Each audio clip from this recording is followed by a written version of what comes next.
লন্ডনের দ্য ডোরচেস্টারে অন্তর্বর্তী সরকারের প্রধান উপদেষ্টা ডক্টর মোহাম্মদ ইউনূসের সঙ্গে বৈঠক করেছেন বিএনপির ভারপ্রাপ্ত চেয়ারম্যান তারেক রহমান। পূর্ব নির্ধারিত এই বৈঠকে তিনি অধ্যাপক ইউনূসের শারীরিক অবস্থার খোঁজ খবর নেন এবং বিএনপির চেয়ারপারসন বেগম খালেদা জিয়ার সালাম পৌঁছে দেন।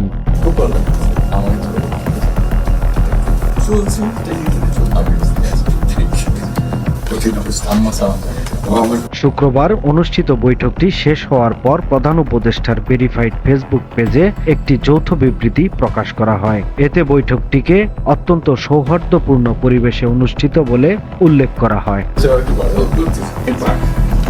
বৈঠকে তারেক রহমান আগামী বছরের রমজান মাস শুরু হওয়ার আগেই জাতীয় নির্বাচন আয়োজনের প্রস্তাব দেন। তিনি জানান, দলের চেয়ারপারসন বেগম খালেদা জিয়াও মনে করেন ওই সময়ের মধ্যে নির্বাচন অনুষ্ঠিত হলে তা দেশের জন্য কল্যাণকর।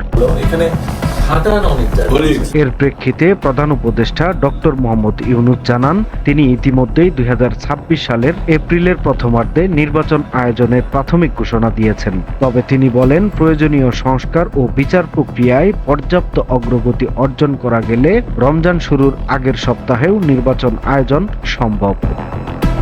এরপর তারেক রহমান প্রধান উপদেষ্টার এই অবস্থানকে স্বাগত জানান এবং বিএনপির পক্ষ থেকে তাকে ধন্যবাদ জ্ঞাপন করেন। ডক্টর ইউনূসও ফলপ্রসূ আলোচনার জন্য তারেক রহমানকে ধন্যবাদ জানান।